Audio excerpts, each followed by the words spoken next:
with William Regal telling all during his recent interview and more. This is Wrestling Hub. My name is John and you're watching the Wrestling Report for March 16th. Before we get into the rest of the video, make sure you subscribe to Wrestling Hub and turn on all notifications to stay up to date with everything in the world of pro wrestling. Also, don't forget to follow us on Instagram at Wrestling Hub Official and also follow us on Twitter at Wrestling_Hub.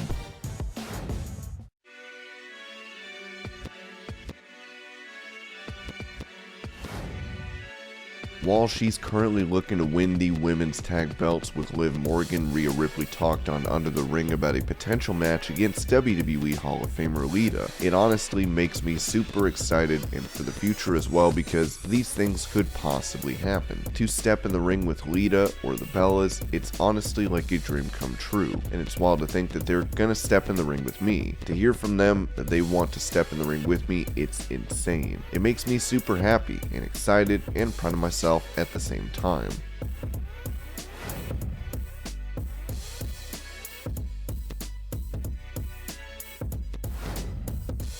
After landing on his head from a suplex, Big E would need to be stretchered out of the SmackDown arena last week as he'd be hospitalized for fracturing vertebrae in his neck. Big E will not be needing surgery, with him recently responding to the supportive messages he's received since the injury. I used to endure difficult things in my life and I felt very alone, but I feel so immeasurably loved and supported. I was not prepared for the sheer volume of DMs, calls, texts, visits, etc. I'll never be able to adequately thank you all.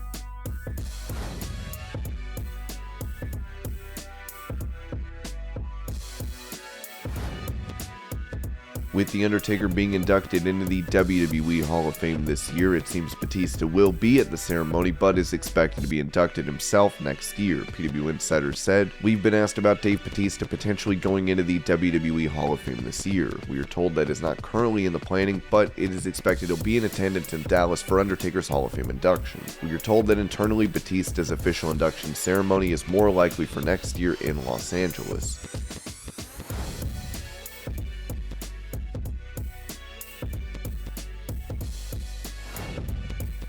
Given Dolph Ziggler's resurgence on NXT and becoming the champion of that brand, Eric Bischoff was asked on his 83 Weeks podcast which current WWE star would be a good fit in the NWO. As he replied, "Dolph Ziggler has always been at the top of my list. I think he's one of the most underrated talents in WWE. I see this cat and he reminds me so much of Kurt Angle, in the sense that he's got so much range. He can be a comedic pain in the ass, smarmy heel, or he can be a legitimate badass killer. He can do one night and one the next night, and there's not a lot of people that have that kind of range."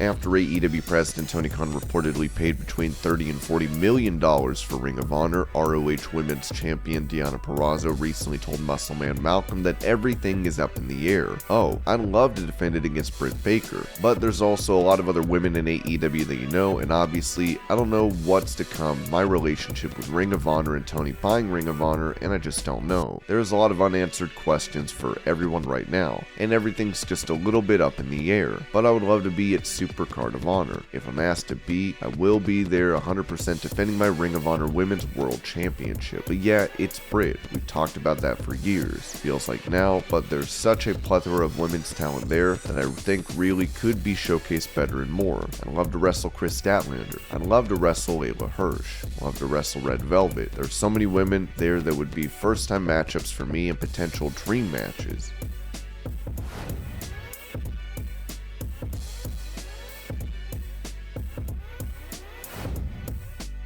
With Steve Austin accepting the challenge of Kevin Owens, the two will meet in the ring at WrestleMania, most likely for a KO show segment. On the Kurt Angle show, Chris Jericho gave his take, suggesting Austin may wrestle more than one match. First of all, if Steve does come back, he's going to look like a killer. He's going to be so big and so jacked up, he's not going to come back and just be there wearing a shirt and shorts. He always told me, if I go back, I don't want to go back as anything less than before. And if I go back, there's going to be so much training going on that I don't want to come back for just one match. So maybe he wants to come back for 2 matches. I don't know. Maybe he doesn't want to come back at all. But if he does, is he going to work?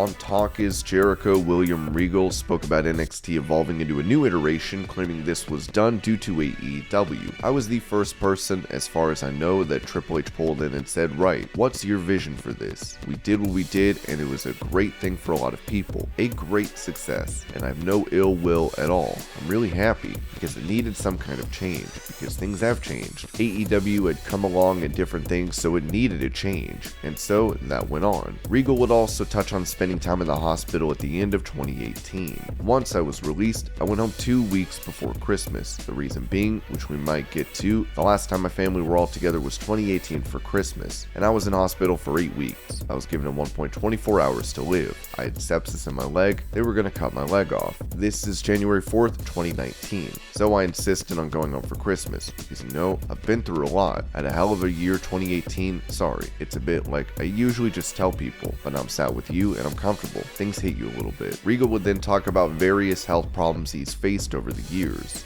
I've had a lot of heart trouble at different times, and since 1998, I got pericarditis. And pericarditis is an inflammation of the sac around your heart, and what it does is scar that sac. So your heart can beat, but that sac can kind of lock down. But because it might not have looked like I trained as hard as I did, but I always did all the squats, always breathing, always taking bumps in wrestling, kept that from locking down and going solid. There's the skin around your heart, your pericard. Well, I went to India and got really sick. Still nobody knows what that was. I was off for a year, came back, and a few months later it hit me real bad and I was off for a year. This is another story. So I'd had bouts on and off, right? At the same time, now I know I'd been wrestling with a broken neck since 1993. From the first year I came in America, the first time I won the WCW TV title, I was on with Ricky Steamboat. I'm 25 years old, and you can actually watch this. The finish is me giving him a German suplex, and if you watch, I can fall into a bridge. I land, and you can see it clear as day if you watch this right now. You see my neck. My head hits, and my neck just goes to the side, and it went crack, and all my arms went dead, and it was never right after that. It was never right, but it sort of went better. It went away, and what I used to get a lot was all this spasming in my left trap, and my neck would get stiff, but I always bridged and did all that stuff, right? So I ended up having my neck done in 2014. That was the end of my wrestling career. In 2013, I wasn't wrestling that much. I was winding down, doing a lot of commentary, whatever I was doing with NXT, which was all great. And I knew my time was, I was beat up. I worked it out. If you take away the last few years of my career, take away when I say I started the first year, so go from 1994 to when I finished, apart from a year being out, a few times off, and I took very little time off with some major injuries. You just never said anything, just didn't do it. And a couple of suspensions, I wrestled solidly for a minimum of 150 days a year, minimum for 26 years. You, Jericho, were smart because you used to take a couple of years off every now and then. You had I don't have any other interest or anything else going on, and it was always that thing that was drilled into me. I always thought, if I can just get a 20-year career, I was in Wonderland.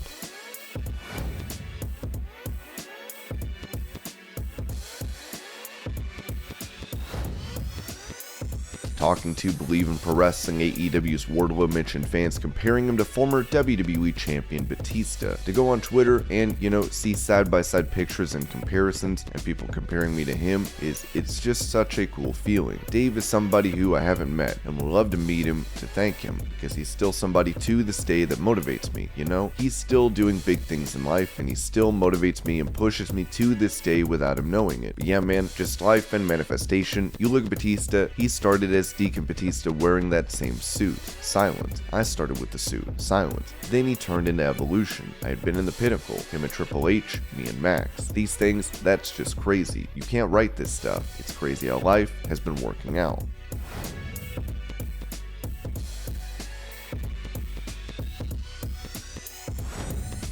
Despite fans wanting to see the Briscoe brothers in AEW, it was recently reported that a Warner Media official has no interest in having the brothers come to the promotion due to the past homophobic comments from Jay Briscoe. On the Battleground podcast, Jay apologized for his words. I want to say thank you to the people who really know. We get labeled as homophobes. I put out a stupid tweet 9 years ago, the most dumbest, immature, obnoxious thing I've ever done. I don't want anybody, from any walk of life, to feel like they can't care for the Briscoes, because I promise we love everybody. everybody. We love everybody, we just want to go out there and be pro wrestlers and give the best match that we can. I said some dumb stuff a long time ago. I apologize for it, and I'll apologize for it again. It was stupid, but like now there are people who look at us like we can't cheer for them because they hate a certain group of people. We don't hate nobody. We love everybody. We're just some country boys. I thought I was taking a stand for the Lord back in the day.